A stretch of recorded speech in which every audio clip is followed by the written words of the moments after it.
est chargé d'enquêter. Et ce dimanche, ce sont 2 enquêteurs écartés de la cellule de Neufchâteau qui ont décidé de rompre le silence. Ce dimanche, c'est aussi 2 ans après la Marche Blanche. Qu'est-ce qui a réellement changé dans ce pays?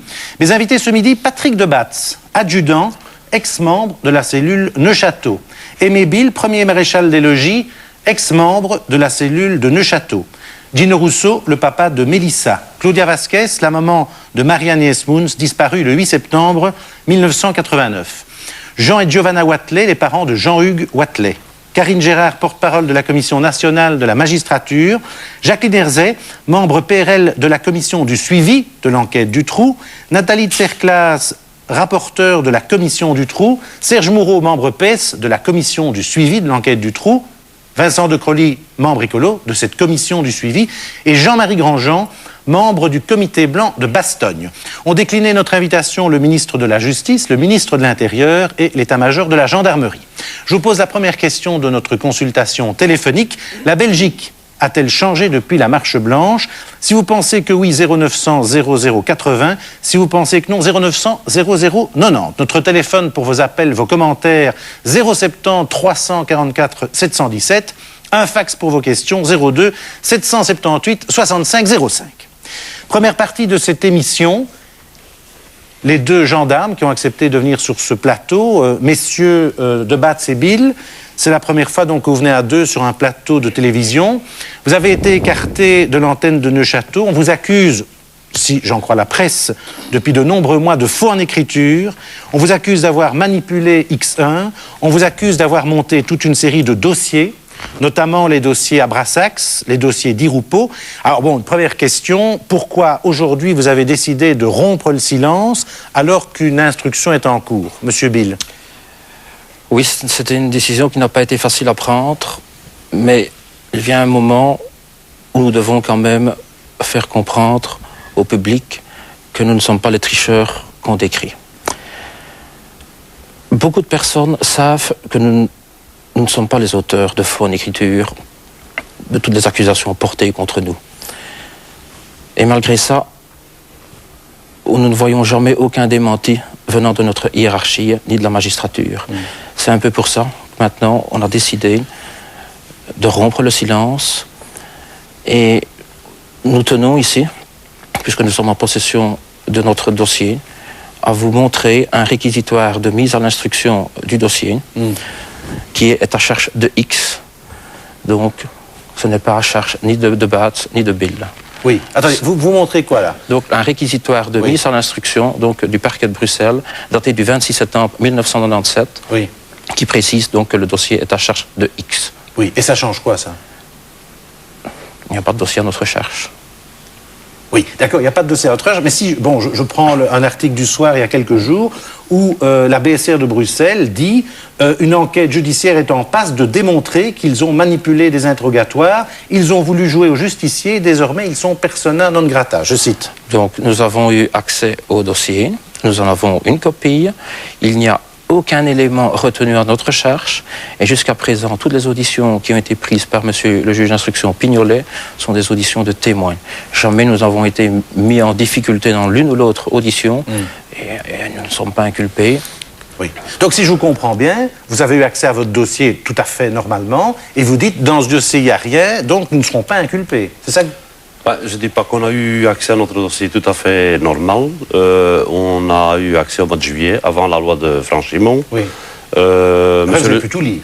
Monsieur Pignolet et monsieur le procureur du roi de Gebep ont décidé de donner accès au dossier et on a acheté une copie de notre dossier. Et vous dites qu'il n'y a rien? Moi je dis qu'il n'y a rien. Oui. Sauf des accusations, des fausses accusations, des rumeurs. Oui. Et je peux vous citer un extrait d'une lettre du procureur général du 24 juin 1998.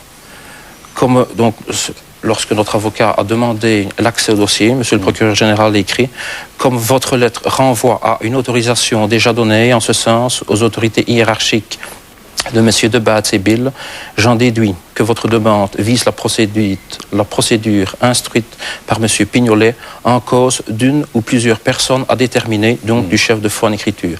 Donc cette lettre est écrite quand même 9 mois après la mise en instruction. Oui. Alors comment expliquez-vous qu'on lit quand même dans pas mal d'organes de presse différents depuis pas mal de temps que finalement vous avez manipulé des enquêtes? Je vais d'ailleurs prendre quelques exemples concrets. Comment expliquez-vous cela? Peut-être il y a une certaine partie des journalistes qui ont des mauvaises sources. Oui. Oui, enfin, ça, vous êtes la bonne source et les autres... Non, oui. moi, je Mais ne pourquoi, suis à ce pas... moment-là, les mauvaises sources, comme vous dites, lancent ce genre d'accusation? Écoutez, on a par exemple, je l'ai déjà répété sur votre plateau Oui, c'est vrai que vous avez téléphone, téléphoné la semaine dernière. Oui. On nous met en cause, par exemple, pour les fouilles de Jumet. Oui. On nous met en cause pour le dossier Abrasax.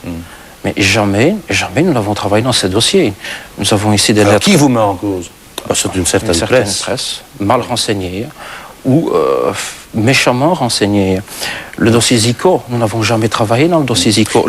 Et l'affaire d'Irupo, puisque là, on a dit que vous aviez monté l'affaire d'Irupo de toutes pièces. On n'a jamais travaillé dans le dossier d'Irupo. Oui. Vous n'avez jamais travaillé nulle part. Alors, je veux dire, on vous met des tas de dossiers, vous n'avez jamais travaillé. On a travaillé dans le dossier 218 de Madame le juge d'instruction Gruin, qui consistait à effectuer 2 perquisitions, donc chez 2 personnes qui n'avaient absolument rien à voir avec M. Dirupo. Il y a eu une enquête du comité P. Depuis le 5 août 97, notre hiérarchie nous a signalé que nous étions mis sous l'effet de poursuites disciplinaires. Oui. À ce jour, nous n'avons pas encore été entendus. Cette semaine, nous avons rencontré M. le juge d'instruction Pignolet, qui est en charge du dossier 274 de 97 et qui est une plainte de M. Dirupo. Nous avons posé la question à M. Pignolet, tiens, quand est-ce qu'on va nous entendre dans ce dossier-là? Et M. Pignolet a dit, mais je ne sais pas vous entendre, j'ai rien à vous reprocher. Bon, alors, si on comprend, je résume. Donc, vous dites, nous, on n'a rien à voir, le dossier est vide, on n'a rien à nous reprocher. Bon, dont acte, on verra la suite, puisque j'imagine que votre dossier, à un moment donné, il y aura une conclusion. Alors, moi, je vous pose une question que j'imagine les téléspectateurs sont en train de se poser. Vous avez été écarté il y a 15 mois. Alors, si vous êtes blanc comme neige, s'il n'y a rien dans votre dossier, pourquoi vous a-t-on écarté? Est-ce que vous avez, en tant que flic, parce que voilà, vous restez des flics, est-ce que vous avez une réponse à cela? On n'a pas de réponse et on pose chaque fois la question à M. Pignolet qui devait donner la réponse dans son enquête. Oui, mais vous, par exemple, vous avez une idée quand même? Je pense que il y avait peut-être certaines personnes qui avaient peur des déclarations de certaines victimes, qu'on allait quand même aboutir à quelque chose. D'ailleurs, je m'en réfère... Ça veut dire qu'on vous a écarté parce que vous étiez en train d'aboutir à certaines choses? C'est possible. D'ailleurs, les preuves ont été amenées à Gand avec certains aveux d'un monsieur qui était décrit par X1 Régine Alouf comme son protecteur. Oui. Alors, il y a certains aveux qui sont tombés quand même là. Alors, on va revenir avec... J'aimerais... Bon, l'actualité, c'est 12 enquêteurs de Neuchâteau qui ont signé une pétition soutenant le commandant du terme contre vous. Donc, tout le monde n'est pas sur la même longueur d'onde. S'il y en a 12 qui signent une pétition, ça veut dire quoi, ça? C'est gênant pour vous? Non. Non, tout le monde peut prendre sa responsabilité et tout le monde peut signer n'importe quoi. Il y a combien d'enquêteurs à Neuchâteau sous le commandement? Nous étions 49. Donc ça fait 12 sur 40 à peu près. Oui. Mais nous, dans notre cas, nous n'avons pas besoin d'une pétition pour... nous, on a un dossier judiciaire qui est bien ficelé, qui est bien fait, parce que quand même, ils ont commencé l'enquête en 1944, bien que je suis né en 52. Alors, attendez, là, je comprends pas. Oui, on a commencé une enquête sur moi et ma vie privée en 1944 pour essayer de prouver quand même que mon père était un collaborateur. Je ne sais pas qu'est-ce que ça avait à voir avec un faux en écriture que j'allais faire en 96. Oui, ce sont des accusations dans le dossier où on disait par exemple votre père est un collaborateur. Oui, c'est des accusations qui sont dans le dossier de M. Pignolet et dont M. Pignolet était à la contrainte d'enquêter là-dessus. Oui, et le résultat? Le résultat, c'était que mon père était juste le contraire. C'était un résistant avec un numéro et qui a été décoré à plusieurs reprises. Oui. Pendant la guerre. Donc si je vous comprends bien, c'est un dossier à charge de X, mais on enquête de manière pointillée sur vous. Ah oui. Et de X pour foi en écriture. Oui. Donc, Ils sont même allés demander... Mais ça, c'est bien pour vous, parce que plus on enquête, si on ne trouve rien, c'est plus c'est une très bonne enquête. Monsieur le juge, il était à la contrainte d'enquêter sur toutes les rumeurs qui étaient amenées chez lui à son cabinet. Et c'est une très bonne enquête. On a même essayé de prouver que j'avais été à l'école avec Régina Louf. Mais ça, c'est une rumeur qui vient peut-être de l'antenne Neufchâteau. Mais Régina Louf, elle est née en 69. 1 pour les téléspectateurs, oui. Et moi, je suis né en 52. En fait, j'ai fait ma première année kinésiste à Gand en 1970. Oui. Alors, Régina Louf avait 1 an. Oui. Moi, je ne me suis pas retrouvé sur le même banc qu'elle pour raconter déjà des carabistouilles qu'on allait dire en 98. Alors, on va revenir sur le dossier d'X1, mais je repose ma question. Bon, vous êtes des flics, donc j'imagine que vous êtes interrogés, puisque il y a une enquête sur vous. Vous êtes interrogés, pourquoi? Eh ben pour en fait donner... Parce que quoi, vous gêniez, ou bien au contraire, vous étiez des flics tellement manipulateurs qu'on devait vous écarter? Ou bien vous trouviez des choses, je ne sais pas moi. Moi, je dis plutôt que c'est un règlement de compte à la gendarmerie entre certaines personnes. Mais pourquoi? Ben, oui, pourquoi ça? M. Pignolet doit donner la solution dans son dossier judiciaire. Oui, mais vous avez déjà une idée, quand même. Mais M. Pignolet, les quelques fois où on a pu le rencontrer, chaque fois, il nous pose la même question. Pourquoi vous a-t-on écarté? Donc, nous, on pensait que la réponse viendrait de lui, mais même lui-même m'a dit un jour, c'est mon plus difficile dossier, parce que, bon, il se rend compte... Alors, pour que les téléspectateurs sachent, vous avez donc travaillé à Neufchâteau sous les ordres, notamment, du procureur Michel Bourlet. Oui. Alors, une question, si vous n'avez pas envie de répondre, vous ne répondez pas. Est-ce que lui était content de votre boulot, ou bien est-ce qu'il considérait aussi que vous étiez des manipulateurs? Oh, bien, pour parler de M. Bourlet, je vais dire... Franchement, c'est un grand monsieur. C'est un magistrat qui recevait tous nos procès-verbaux. Et il était convenu, nous avions des GSM, il pouvait nous appeler, on pouvait s'appeler à n'importe quelle heure. Il est arrivé avec M. Bourlet de recevoir un coup de fil à 10h, 11h le soir, 2h au matin. M. Bourlet lisait un procès-verbal, il disait, tiens, je vous dérange pas. Ça veut dire quoi, ça? Bon, M. Bourlet suivait tous les dossiers, donc il était au courant de tout. Et curieusement, lorsqu'on rédige le procès-verbal le 26 août à charge de l'adjudant de Bath, pour foi en écriture, on transmet celui-ci au parquet de Bruxelles, on en envoie une copie à un juge d'instruction de Bruxelles, qui n'en est pas destinataire, et M. le procureur du roi Bourlet n'est avisé de la rédaction de ce procès-verbal que le 12 septembre, 17 jours plus tard, par la presse en plus. Et pourquoi? M. Bourlet, il connaît ces dossiers. Du moment qu'il voit un procès-verbal comme ça, il va dire « Mais c'est faux, parce que le procès-verbal dont on vous accuse, qui n'a pas été rédigé... » Faux, ça veut dire quoi? Parce que... Le PV rédigé par mes supérieurs, s'il arrive en copie chez M. Bourlet, il va dire mais ça ne tient pas la route parce que le PV qu'on accuse qui n'a pas été rédigé, il se trouve dans telle farte, à tel endroit. Ok, j'aimerais, avant d'aborder le dossier d'X1, puisqu'on vous a accusé de l'avoir manipulé, j'aimerais une réaction sur ce plateau, de ce que vous entendez. Qui veut réagir? Oui, Gino Rousseau. Mais moi, ce qui m'inquiète, c'est pas que Bill ou M. Batz aient raison ou tort. Ce qui m'inquiète, c'est que ça se passe à la cellule de Neufchâteau. Donc il apparaît clairement, ce qu'on dénonce depuis bien longtemps, c'est qu'il y a 2 clans à Neufchâteau. Évidemment, tout ça est préjudiciable pour l'enquête qui m'intéresse, moi, Mélissa Russo. Tout ça m'inquiète. Et ça fait 1 an et demi que j'attends, moi aussi, la réponse, parce que c'est connexe et c'est interne à Neufchâteau, puisque... les 2 enquêteurs ici présents travaillaient pour Neufchâteau avec Bourlet à sa tête et Langlois à l'instruction. Pour nous, les parents, en tout cas les 4 parents ou les 6 parents qui sont concernés, c'est hyper important. Seulement, on n'arrive pas à avoir la réponse. Et lors de la dernière audition de Mme Tilly en commission d'enquête, c'est très bien qu'il y ait 4 parlementaires justement de cette commission, Mme Tilly a dit, vous verrez, donc, et l'enquête, la relecture était terminée au moment où elle a pris la parole, vous allez avoir la réponse d'ici peu. Mais de février à septembre, il y a quand même quelques mois d'écoulés et on n'a toujours pas de réponse. À la fameuse relecture des dossiers. À la fameuse relecture, alors qu'un tas de journalistes, que je ne citerai pas, mais ils se reconnaîtront, font des articles régulièrement dans la presse en démolissant la 3e RCRC, en l'occurrence de Batz, Bill, et il y a d'autres enquêteurs qui sont écartés, évidemment, dont on ne parle pas. Et ça, c'est très important pour l'instruction de Neuchâteau et ce qui concerne ma fille. Le reste, je ne peux pas me positionner. Oui. Est-ce que parmi les parlementaires, quelqu'un veut réagir? Oui, Vincent de Crolly, Jacqueline Herzé, très brièvement. Oui, moi je voudrais dire que nous nous sommes préoccupés au sein de la commission d'enquête de ce qui se passait là parce que ça nous paraissait de nature à nous obliger peut-être dans 2 ans ou dans 3 ans, voire plus tôt, à recommencer tout. Et donc nous avons reçu les enquêteurs qui témoignent ici.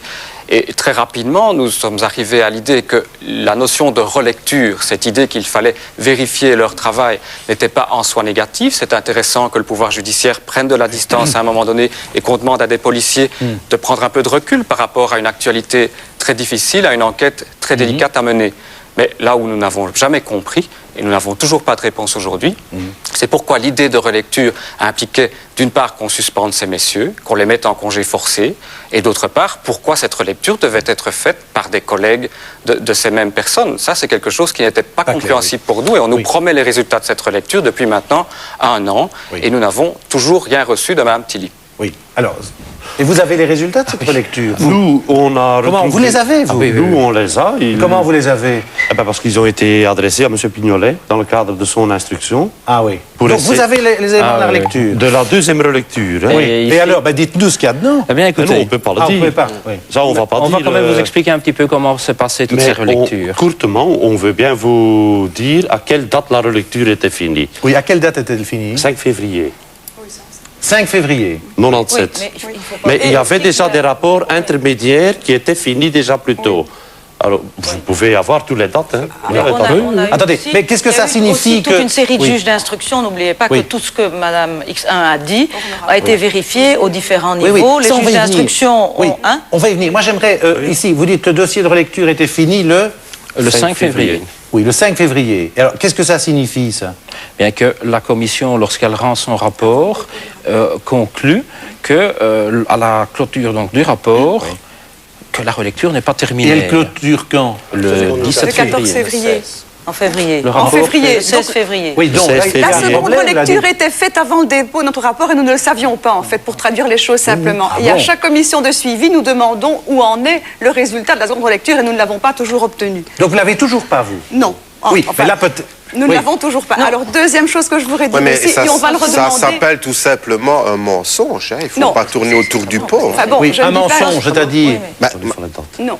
Non, il y a... Comment on a- non On la demande et on ne la reçoit pas. Non. C'est les choses telles qu'elles sont actuellement. Madame Le pré- Tilly est pour être passée plus à quelle précis date encore, en le commission pour être plus Attendez, précis, le Madame Tilly est président- passée à quelle date en commission Ou ça, je n'ai plus les dates en mémoire. Ouais, on en fait, oublie le facilement président de la ça. commission, M. Verhulligen, a demandé, lui, en tant Par que écrit, président, et à par pouvoir écrit. disposer Et des on n'a documents pas- de la relecture. On l'a dit, non, ça fait partie de l'enquête Voilà. judiciaire. Et vous l'aurez en directement. tant qu'enquêteur parlementaire, vous ne pouvez pas l'avoir. C'est ça qu'on nous a Mais vous répondu, hein. l'aurez dès que vous pourrez en avoir connaissance. Mais vous l'avez toujours Mais pas. on l'a pas. Et alors, deuxième Et petite chose.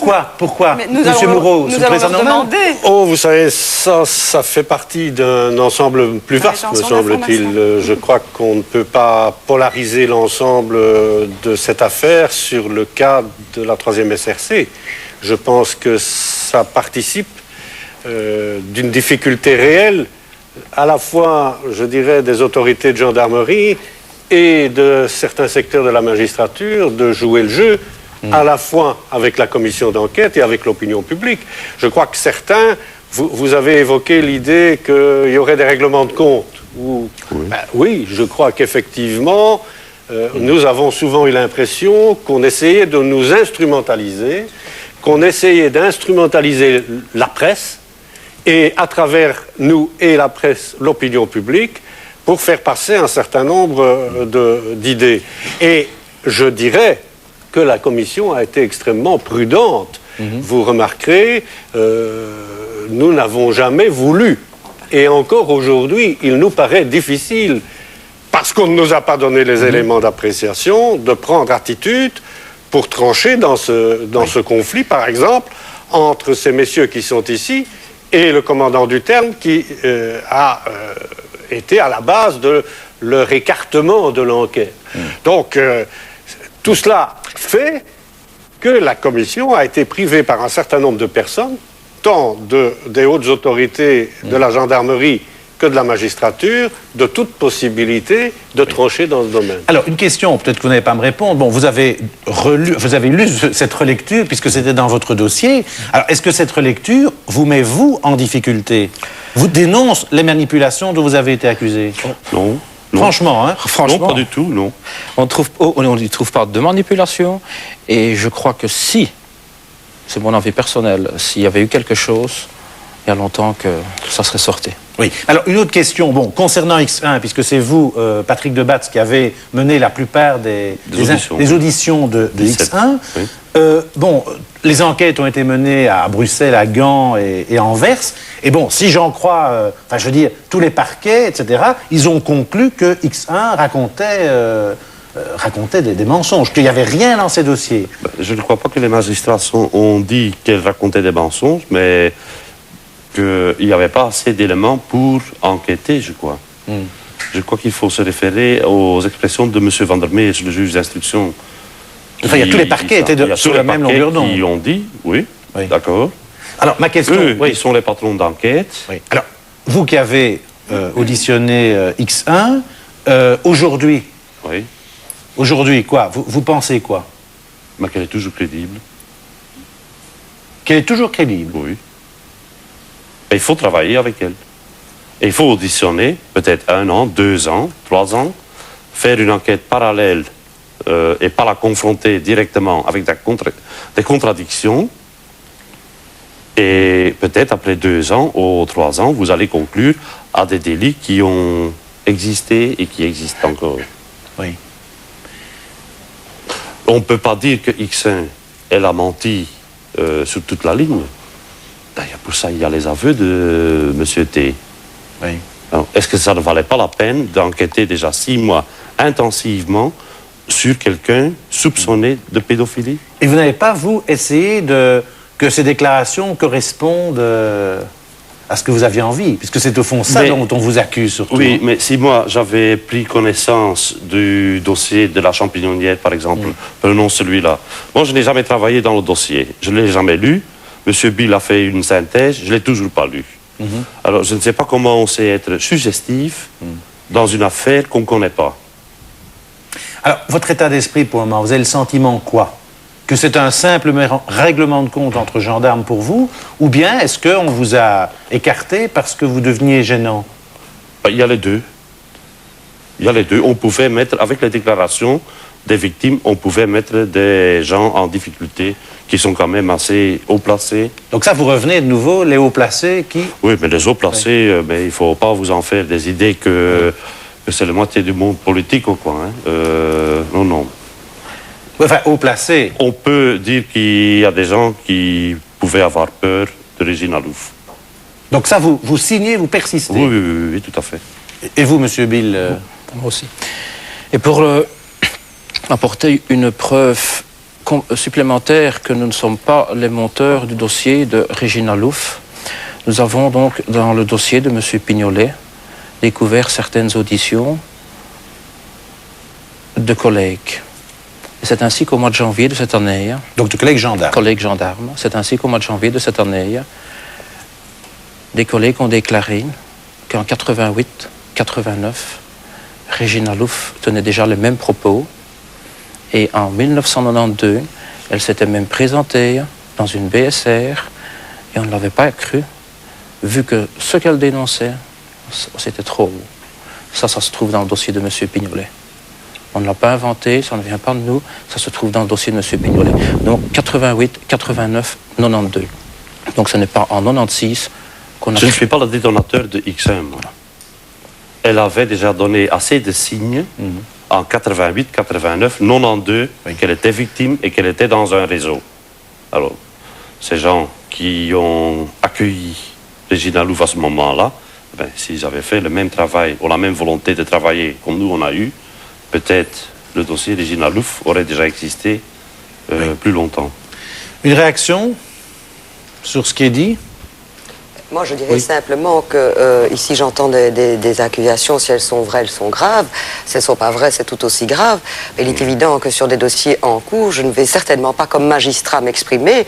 Moi, je fais confiance à l'enquête. Il y a une instruction qui est en cours, un réquisitoire de mise à l'instruction à charge de X. Mais, en somme, c'est banal. C'est après qu'on identifie quand il y a des éléments suffisants et qu'on va vers une inculpation.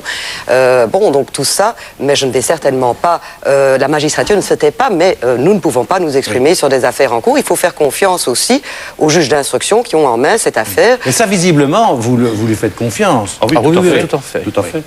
Au début, pas, parce que c'est difficile comme enquêteur, une fois à être confronté avec un juge dont vous avez travaillé et tout. Mais maintenant, à la lecture du dossier, je pense que même le juge, il a dû être dégoûté de certaines déclarations qu'il a dû écouter. Hein. Alors, bon, vous avez entendu dimanche dernier sur ce plateau des accusations de syndicalisme. Moi, j'ai envie de vous poser la même question. Est-ce que dans votre affaire, notamment disciplinaire, il y a eu aussi des faux en écriture? Bon, premièrement, il n'y a pas encore une enquête disciplinaire ouverte officiellement. On n'en a jamais pris connaissance officiellement, parce que quand on parle officiellement, il faut signer. Mais on nous a écartés de la BSR. On a pris des mesures conservatoires qui sont en fait pas une punition. Mais là déjà on trouve des faux en écriture. Des faux De qui? De notre hiérarchie. Je vais Mais vous là, donner- vous le dites carrément. Ah oui, preuve à la Oui, mais main. exemple, qu'est-ce qu'un faux en écriture? Parce que qu'est-ce que vous entendez? Ben, pour moi, quand ça ne reflète pas la vérité, pour moi c'est un faux.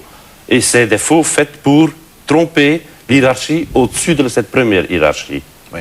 Donc vous signez, vous persistez les déclarations Oui. de dimanche dernier. Quand on voit un réquisitoire comme ça, et quand on dit que des autres dossiers se sont joints à la procédure de M. Pignolet, et qu'on ne trouve pas des autres dossiers, moi je trouve ça un faux. On met l'hiérarchie au-dessus sur un mauvais pied déjà. Parce que cette hiérarchie qui doit décider sur notre sort, ils savent bien, il y a un dossier 231 chez M. Pignolet, mais eux, ils rajoutent, il y a des autres dossiers qui se sont rajoutés. Alors, ma dernière question pour vous, est-ce que vous avez le sentiment que les enquêtes, concernant quand même au départ, c'est quand même Julie et Mélissa, est-ce qu'elles sont bien menées, mal menées? Est-ce que, voilà, quel est votre sentiment, vous, de flic écarté? En direct, nous, on n'a pas travaillé dans les dossiers de Julie et Mélissa. On a travaillé avec M. Conorot à partir du 20 août. On a donné en fait un coup de main et puis on a repris le relais avec les X. Oui. C'est comme ça que l'antenne a été créée. Enfin, les X sont complètement décrédibilisés pour le moment. Ou à Oui. l'opinion publique, enfin, je veux dire... Mais il n'y aura plus de futur X non plus. Et c'est peut-être ça, le but aussi de manœuvre. Que des autres victimes n'oseront plus rentrer dans un bureau de police ou rentrer chez des gendarmes ou quoi, pour dénoncer des faits. Oui. Vous irez jusqu'au bout, Monsieur Bill? Certainement. Donc là, vous... Certainement. Parce que j'imagine, bon, vous avez un avocat, vous avez déposé toute une série de plaintes contre Oh oui, nous toute une sommes- série de personnes. Ça coûte cher, je veux dire. Très cher. Nous sommes déjà à 80 plaintes et c'est loin d'être terminé. Et Et quoi, c'est une question de quoi? D'honneur? Une question d'honneur. Nous voulons rétablir notre honneur à 100%. Nous n'avons pas triché, nous n'avons pas manipulé. Et j'ai une lettre ici quand même de M. Bourlet et qui est quand même intéressante. Il n'y a donc aucun grief, à mon sens, à formuler envers vos clients dans ce dossier auquel ils n'ont pas participé. Donc il parlait d'affaires Zico. Pas plus que dans les autres où, à ma connaissance, aucun grief, hormis ceux de la presse, n'a été avancé par les autorités judiciaires. Ok. Une remarque sur ce qu'a été Mme Vasquez, oui? J'entends ici qu'il s'agirait éventuellement d'un règlement des comptes entre personnes au sein de la gendarmerie. Pourquoi certaines personnes ne sont pas là? Je pense que M. Philippe Pourbet, gendarme à la BSR de Bruxelles, a eu des problèmes avec ces messieurs. Et il vous a déjà écrit à plusieurs reprises pour faire partie de ce plateau, pour s'expliquer, et je ne le vois pas là. Je trouve ça tout à Qui fait ça? J'ai dommage. pas compris son nom. Monsieur Philippe Pourbet, de la BSR de Bruxelles. Oui. Bon, on peut pas être... Enfin, c'est un nom que je ne connais pas, mais je veux dire... Mais ces on a un- messieurs les connaissent. Oui. Il vous a écrit plusieurs fois. Oui. Vous savez, le nombre de lettres qu'on reçoit... Dino Rousseau, une remarque? Je crois que les pratiques de toute façon, qui se passe à la gendarmerie. J'ai visionné l'émission entière. Il faut savoir qu'au niveau de la police judiciaire et de la magistrature, c'est les mêmes mécanismes qui fonctionnent. Hein. Je peux expliquer quelques exemples. J'ai lu ici dernièrement dans le dossier de Neuchâteau un PV qui théoriquement devait être versé dans le dossier de Liège. Donc, ça datait plus ou moins du mois de juillet 96, où il y a des PV montés sur notre compte, enfin, sur mon épouse et moi. Ils étaient dans une phase de discréditer les parents, et entre-temps, heureusement et malheureusement, on a retrouvé Julie et Mélissa. Donc ces PV, on les a uniquement maintenant, mais c'est des PV de 96. Ça aussi, c'est des pratiques police judiciaire, magistrature. Ce n'est pas avec un cachet confidentiel qui revient de Bruxelles. Enfin, des trucs aberrants qui sortent de l'imagination aussi. Et c'est des PV qui sont faits par des membres de la police judiciaire. Je ne vais pas expliquer ce qu'il y a dedans, mais je veux dire les pratiques. Ce n'est pas une question d'état-major, je crois que c'est tout simplement une question d'abus de pouvoir à un moment donné. Quand il faut protéger la structure, on utilise l'abus de pouvoir et on oublie tous les droits deviennent secondaires. Il faut protéger la structure. Mais ce qui se passe à la gendarmerie, je ne pense pas que c'est autrement dans le monde judiciaire, policier et judiciaire. Je crois que c'est les mêmes mécanismes, c'est une défense de structure et peu importe les dégâts. Je ne vois pas très bien à quoi on fait allusion en disant qu'il y a une défense de structure. Les magistrats, quand ils ont une affaire à juger, ne vous en faites pas. Tous les droits sont examinés, les droits des victimes, les droits des prévenus et la publicité des audiences, je m'excuse, est une garantie pour le justiciable de voir comment se déroule la justice.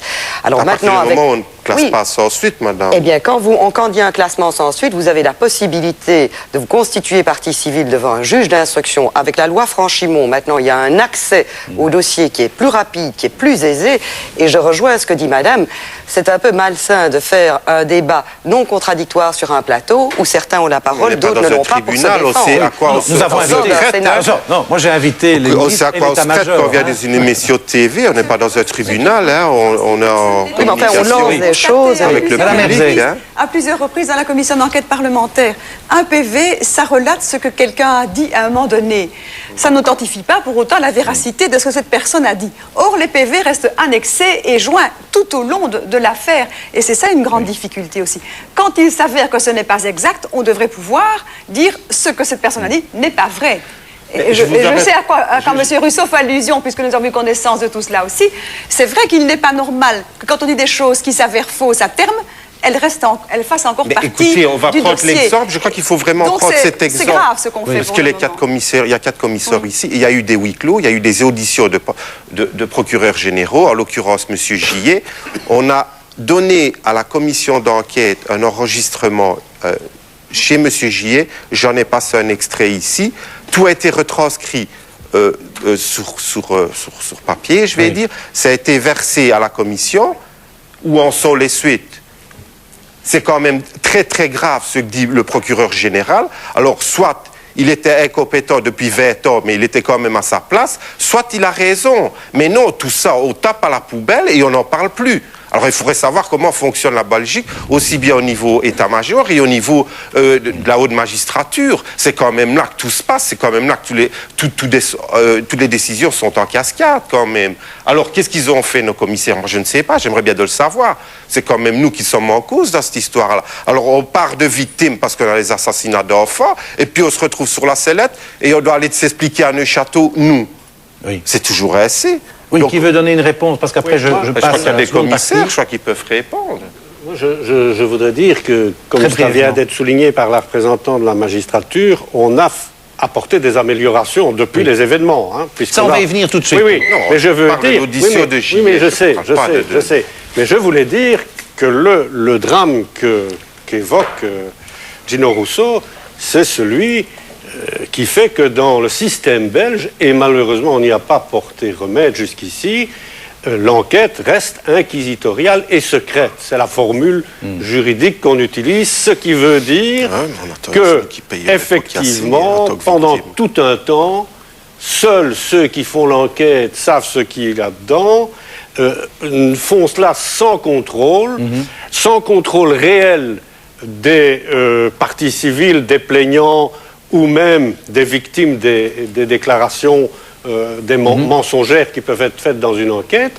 Donc je crois, et certains l'ont dit, notamment certains spécialistes de droit pénal de l'université de Louvain, je crois que le problème qui est sur la table aujourd'hui, c'est celui de ce caractère secret de l'information qui reste dramatiquement négatif par rapport aux attentes de l'opinion publique.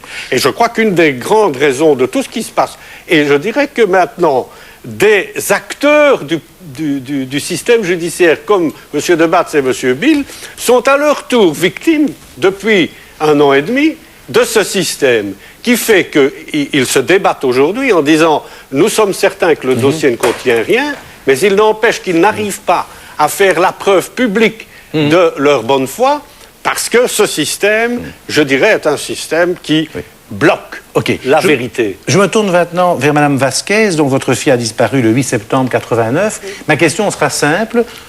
Depuis les événements, depuis la disparition de Julie et Mélissa et depuis la Marche Blanche, est-ce que vous avez senti que quelque chose changeait positivement ou non dans votre drame à vous? Tout a changé de façon positive. Je dois dire qu'Agnès a disparu en 89. L'affaire était restée en information. Il y a eu 6 enquêteurs qui se sont succédés, à qui j'ai rencontré 3 fois, 6 substituts que je n'ai jamais rencontrés. Lors de l'affaire du trou, ce qui a surtout changé, c'est moi-même. J'ai compris qu'Agnès n'était pas seule disparue, que je n'étais pas les seuls parents, qu'il fallait vraiment les rencontrer, munir et lutter avec eux. Je suis passée alors ici aux controverses en novembre 1996 et 2 jours après, j'avais rendez-vous avec le parquet. J'étais en attente d'une expertise médico-légale d'un cadavre qu'on avait trouvé en France 2 ans auparavant, et ce jour-là, je l'ai eu. Mais je dois quand même signaler à la recherche de la gendarmerie de la BSR de la rue de la Croix de Fer que 2 enquêteurs avaient pris le dossier de leur propre chef en juillet 1995 et ils le regardaient à leur temps perdu, c'est-à-dire pas longtemps. J'étais reçue par la commission parlementaire et par le roi et la reine en janvier 1997 et le 5 février 1997, j'ai eu la chance d'avoir un juge d'instruction, M. Van der Merch. Il m'a dit qu'il m'accordait directement l'accès au dossier, que j'étais la personne la plus importante de l'enquête, qu'il m'a prié de faire équipe avec les enquêteurs Vega et Van Desman. Que je devais leur donner des idées d'enquête. Ça, c'est la nouvelle culture de la justice, à ce que vous êtes. Et nous travaillons vraiment ensemble. Oui. L'enquête a pris également un tour définitif et très positif lors de l'émission Appel à témoins en septembre 1997. Et lors des fouilles, maintenant qu'il y a eu un éteinte pour trouver le corps de ma fille, parce qu'on a eu énormément de témoignages, il y a beaucoup de pistes à suivre, de choses à vérifier. Et quand je parle de mon enquête et des témoignages à voir, je parle toujours de nous. Oui. Je parle moi, les enquêteurs et le juge Van der Merch. Donc, Mme Vasquez, pour résumer, vous trouvez que depuis 2 ans, c'est tout à fait positif dans votre cas, en tout cas. Ah oui, je suis super gâtée, oui. Ben ouais, voilà, mais oui, j'ai eu accès au dossier deux fois, quand je passe par le palais de justice, je vais sonner chez M. Van der Merch, lui demander qu'est-ce qui va, qu'est-ce qui ne va pas, et je suis reçue par les enquêteurs, mais toujours, oui, j'ai aucun problème, aucun. C'est mon affaire et c'est la leur. Donc pour vous, quelque chose, en tout cas, a changé positivement. Oui. Voilà. C'est pourtant pas l'avis pour l'instant des téléspectateurs. 97% trouvent que la Belgique n'a pas changé depuis la Marche Blanche. C'est peut-être un peu pessimiste. Je me tourne maintenant vers monsieur et madame Wathelet. Bon, on va pas, évidemment, je vais résumer votre drame. Votre fils est mort. Certains pensent que c'est un suicide. Vous dites que ce n'est pas un suicide et que c'est un meurtre. Vous avez épuisé, si j'ose dire, 6 ou 7 avocats depuis quelques années. Oui. En 2 mots, est-ce que pour vous, quelque chose a changé positivement ou non dans votre affaire? Qui veut répondre? Je ne suis pas à la place de Mme Vasquez. En fait, chez nous, il n'y a rien de changé. Rien. Nous nous battons, nous continuons à nous battre et aucune enquête jusqu'à maintenant positive a été menée. Sur les 11 jours de disparition de Jean-Hugues, nous n'avons aucun élément. Aucun. Oui. Il a été trouvé mort sur le bord de la route, dans un sac de couchage de sa propre voiture, plein de sang, dans la bouche, dans le nez, dans les oreilles, et on conclut un suicide, et on classe le dossier le jour même. Nous avons été appelés seulement le soir. 2 gendarmes sont arrivés sur le seuil de la porte. A dit, qui êtes-vous, Madame Watley, et qui êtes-vous par rapport à Jean-Louis Watley? Je suis la maman, monsieur. Vous l'avez trouvé où il est? Ah si, il est mort, il est à Louvain. Si vous voulez le voir, je suis tombée un animé dans le couloir, ils m'ont laissé là, ils sont montés à l'étage, en disant voilà un numéro de téléphone, vous pouvez téléphoner pour voir votre fils. On ne l'a pas montré tout de suite. On nous a fait attendre 3 jours et 3 nuits. Et ça se passait en quelle année? En 92. Oui. 3 jours et 3 nuits. Avant de nous le montrer, quand nous l'avons montré, on était dans un cercueil avec une perruque. Et quand j'ai demandé pourquoi est-ce qu'on avait mis une perruque, parce qu'on avait fait une autopsie. Et on a demandé l'état de l'autopsie. Oui. À ce moment-là, on dit ah non, il n'y a pas d'autopsie, votre fils s'est suicidé. Et qui a défini ça? C'est les gendarmes. Parce qu'il n'y a pas eu de parquet qui est descendu sur les lieux. Ils l'ont déshabillé, ils l'ont brûlé tout ce qui était sur lui. Le sac de couchage seulement est resté au funérarium. Donc l'enquête commence 2 ans après. Et le sac de couchage a été brûlé en 95, toujours au funérarium, sans avoir des empreintes, quoi que ce soit sur cette enquête. Monsieur Watley, une question de bon sens. Vous m'avez dit que vous aviez épuisé plusieurs avocats dans votre affaire. Pourquoi? Est-ce que parce que ils trouvent qu'il n'y a pas d'issue à votre dossier ou... Non, parce qu'il y avait pression de la part de la gendarmerie et de la part de Benoît de Gemep. Oui, enfin ça, là vous lancez, bon... Oui, je lance. Je vais vous dire pourquoi. Oui, aucune raison. Pour quelle raison? J'ai été reçu par monsieur de Gemep avec mon épouse. Le 1er avril. Le 1er avril 1993, monsieur de Gemep nous a dit c'est vrai, les choses se sont mal passées lors de la découverte du corps de votre fils, mais pour la paix, la sérénité des familles,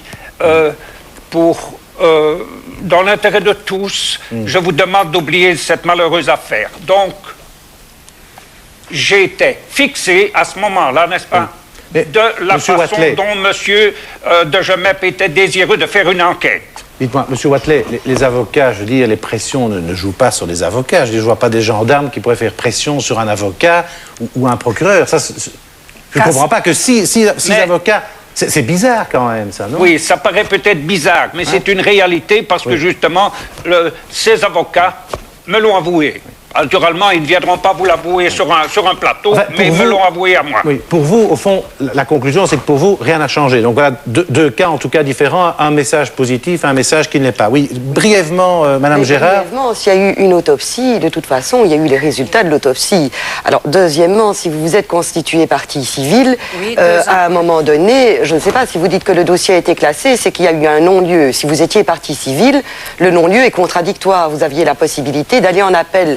Et donc, de toute façon, il n'y a pas que les gendarmes. Le parquet est intervenu. Exact. Un juge d'instruction est éventuellement intervenu. Exact. Et une juridiction d'instruction, si vous n'avez pas été content du résultat, il y a eu un appel. Exact. Donc, ça veut dire qu'il y a toute une série de services qui se sont penchés sur le problème et qui ont conclu que la mort n'était pas suspecte. Parce que si, madame. Si elle était suspecte. Oui, mais si elle était suspecte, parce que le docteur qui est venu sur les lieux a bien marqué mort suspecte. Oui, c'est pour ça qu'on a fait une autopsie. Mais il n'y a pas d'autopsie. Madame, il n'y a pas eu d'autopsie. Il y a eu une autopsie qu'à partir du moment où nous sommes portés partie civile. Voilà. Et à ce moment-là, il y a eu une volonté. On ne va pas régler votre cas ici sur ce plateau. Vous avez témoigné, je crois qu'on ne va pas rentrer dans les détails. De toute façon, nous serions incapables d'avancer sur ce chemin-là. Je vais faire comprendre, M. Verdos. Oui, je crois qu'on a compris votre message. C'est qu'il n'y a pas eu d'autopsie et qu'ils nous ont venu nous raconter qu'il y avait eu une autopsie. Et ça, c'est un mensonge. Un mensonge de la justice. Et pendant 5 ans, on nous a caché les photos qui ont été prises sur les lieux. Et alors, on nous a dit que ces photos avaient été prises par hasard, par un gendarme, n'est-ce pas, qui passait par hasard et qu'il avait mis ça dans sa collection personnelle. Ok, je crois qu'on va arrêter votre témoignage. Je me tourne très rapidement vers M. Grandjean. Vous faites partie du comité blanc de Bastogne. Alors vous, votre cas est un peu spécial, puisque vous vous retrouvez bientôt devant le tribunal de Neuchâteau, parce que vous avez fait des choses qui n'étaient pas très correctes. En 2 mots. Oui, c'est un cercle.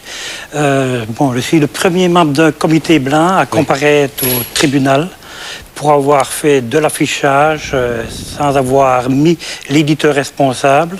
Oui. Et d'avoir publié une affiche avec les indications, les loups courent toujours et les cochons aussi, avec une image au milieu représentant un loup qui hurle à la lune. Oui. Et j'ai reconnu les faits comme c'était moi qui l'avais fait. Oui. Mais 7 mois plus tard, je reçois un huissier de justice chez moi avec une citation à comparaître au tribunal de correctionnel de Neuchâteau avec 3 inculpations. Pour avoir fait de l'affichage sans éditeur responsable, outrage envers les corps constitués, la gendarmerie et la police, et avoir fait de l'affichage sur la voie publique, sur une vitrine de magasin vide. Vous interprétez ça comment? Je ne sais pas, je ne comprends rien du tout. Je ne vois pas la raison, le pourquoi. Je me pose toujours la question. Vous mettre l'éditeur responsable. Ça, depuis lors, je le mets. Surtout l'affichage que je fais, je mets l'éditeur responsable. Une petite remarque là-dessus? Oui, très brièvement, parce que j'aimerais passer à la dépolitisation. À la dépolitisation? Oui, de la justice, puisque c'était une des promesses après la Marche Blanche. Ah oui, mais je voulais faire une remarque avec tout ce que je viens d'entendre. C'est que je crois que nous sommes devant une situation telle que nous avons fait un certain nombre de choses au niveau parlementaire pour modifier la situation. Nous avons voté un certain nombre de textes. Nous venons de voter le Conseil supérieur de la justice. Nous venons de voter en commission l'organisation de la nouvelle police intégrée. Nous avons fait entrer en vigueur, depuis le 2 octobre, le petit franchiment. Moi, je dis que ce que j'entends montre que beaucoup de ce que nous avons fait sous la pression de la marche blanche, de l'opinion publique, dépendra et dépend de l'état d'esprit de ceux qui doivent appliquer les lois. Et là, je voulais vous dire simplement qu'avec ce que j'ai entendu, je m'aperçois qu'un certain nombre de gens, et j'avais cru comprendre, notamment en ce qui concerne M. Van der Merch, qu'il avait reçu le message 5 sur 5, et cela vous explique ce qui vient d'être déclaré sur le plateau, mais je crains qu'un certain nombre de personnes à divers niveaux de l'organisation de l'État, la gendarmerie, la magistrature, n'aient pas encore reçu le message 5 sur 5 de la commission d'enquête, de la Marche Blanche. Et moi, je voudrais lancer un appel, je supplie qu'enfin, tous ceux qui sont responsables dans ce pays, et nous en sommes, journalistes, parlementaires, hommes politiques, citoyens, nous devons enfin, je crois, tous ensemble faire l'effort de changer la pratique des choses. Ok, je me tourne maintenant vers Mme Gérard. Attendez, il nous reste 5 minutes. Je me tourne vers Mme Gérard. Est-ce que vous êtes contente? Est-ce que pour vous, la justice, après les réformes, va enfin être dépolitisée? La question de la dépolitisation, elle ne sera pas entièrement dépolitisée puisque le Conseil supérieur de la magistrature, les externes, c'est finalement le Sénat à la majorité des 2/3 qui est un organe politique qui va donc choisir les personnes externes qui siégeront dans le Conseil supérieur de la justice. Cela dit, pour les magistrats qui en feront partie, ils seront élus par leur pairs. C'était une de nos demandes et le politique nous a entendus. Et donc c'est très positif. Cela dit, ce sera la qualité des personnes qui siégeront dans le Conseil supérieur de la justice qui en feront une réussite ou non. Nous avons voulu passer 2 amendements qui sont refusés. Le premier, nous disons que ceux qui sont appelés à siéger dans ce Conseil supérieur de la justice soient là pour 4 ans, non immédiatement renouvelables. Pourquoi? Parce qu'on veut éviter une position dominante, des jeux d'influence. Si la moitié est renouvelable pour 8 ans, eh bien c'est une nouvelle baronnie qui sera créée. Deuxièmement, vous laissez 8 ans des gens qui ont un pouvoir important, il y a des jeux d'influence qui vont se faire. Donc c'est pas vraiment dépolitisé, alors si je vous comprends bien. C'est pas vraiment dépolitisé, mais il y a un pas vers, en tout cas, une dépolitisation et une objectivation des nominations. Ça, c'est certain. Ce que nous disons, c'est que nous voulons que ce soit 4 ans non renouvelables. Et... Alors, je voudrais dire à Mme Gérard qu'on peut discuter d'un certain nombre de modalités, on peut discuter toujours, et ça, je crois que chacun ici est prêt à le faire. Mais je voudrais quand même souligner que ce Conseil supérieur de la justice, c'est une véritable révolution hein, dans le système. Ah oui, mais nous sommes pour, hein, nous sommes pour. Hein. Une dynamique, tout à fait. que ça va, j'espère, secouer les magistrats, ils en ont bien besoin, surtout pour l'amour du ciel. Faisons marcher ce Conseil supérieur et ne disons pas avant de commencer, oui, mais ce petit chouïa-là, je voudrais bien le changer, ça ne va pas marcher. Bon Dieu, je m'excuse, ce n'est pas un petit chouillasse. Et faisons changer la justice. Il y a justice, des externes. Et si vous laissez le pouvoir aux mains de personnes plus de 4 ans, vous retombez dans le jeu d'influence qu'on veut éviter. Aussi, et faites le marché. Mais nous apprenons nos responsabilités puisque nous sommes pour. Le Conseil supérieur de la justice, ça existe dans plein de pays en Europe depuis bien longtemps. Et on s'étonne qu'ici en Belgique, ça crée encore des problèmes rien que pour le créer, alors qu'on est déjà largement en retard par rapport à d'autres pays d'Europe. Bon, maintenant, ce sont des histoires finalement internes au judiciaire et au politique. Et nous, les parents, on ne va pas toujours venir se mêler de tout. Bon, la création déjà de cet organe, c'est bien en soi. Ce que dit Mme Gérard, c'est certainement pertinent parce qu'on ne peut pas, comme elle a bien expliqué, laisser des magistrats ou même des externes qui seront votés au niveau du Sénat ou du Parlement à vitam aeternam. C'est justement dans ces cas-là qu'on arrive à un abus de pouvoir. Et on retombe tout le temps dans le même système d'abus de pouvoir. Et il faut absolument démocratiser et éviter ces abus de pouvoir. Gino Rousseau, une dernière question. On se rend compte 2 ans après la Marche Blanche que vous êtes parfois devenu un label, un produit ou un emblème, parfois même utilisé par l'extrême droite. Comment est-ce que vous vivez cela? Est-ce que vous attendiez à cette exploitation de votre image? Je dois dire qu'on s'attend à tout à partir du moment où on devient des personnes publiques. Évidemment, ce volet-là, je veux dire, il est apparu publiquement. Mais évidemment, on ne souffre pas que de ce qui se voit publiquement. Des pressions de tout genre, on en a régulièrement. Ici, dans le cadre de l'utilisation de l'image, je crois que la photo, elle n'est ni flamande ni francophone, mais il a quand même fallu changer de tribunal pour juger l'utilisation d'images. Donc ça, c'est un peu aberrant. Et ce qui est vraiment désolant pour nous, c'est que notre fille a d'abord été enlevée, exploitée, assassinée par un réseau pédocriminel, et que, de surcroît, notre fils se retrouve dans un tract d'extrême droite. Alors, il faut comprendre que pour nous, après 3 ans, c'est catastrophique. J'aimerais tourner, pour terminer, vers les 2 gendarmes. Au fond, votre avenir, vous le voyez comment? Est-ce que vous rêvez de retourner à Neuchâteau pour travailler avec M. Bourlet, si on vous le propose, ou vous voulez quitter la gendarmerie définitivement? Oh non, moi je suis prêt à travailler avec M. Bourlet dès cet après-midi. Oui. M. Bill? Directement. Et votre avenir, vous le voyez comment? On espère que ça va bouger. On espère que quand même les autorités judiciaires, hiérarchiques, éventuellement politiques, vont intervenir. Et il est regrettable qu'on n'ait pas dépensé toute l'énergie qu'on a mis pendant 1 an pour faire cette enquête qui a servi uniquement à démolir des dossiers alors qu'on en avait tant besoin pour rechercher les enfants. Oui. Ça, c'est une conclusion. Le résultat de votre enquête, il sera connu publiquement quand, à votre avis? Vous l'espérez quand? On attend la clôture du dossier de M. Pignolet. Quand il va le clôturer, Mesdames, Messieurs, merci d'avoir été sur ce plateau. À dimanche prochain.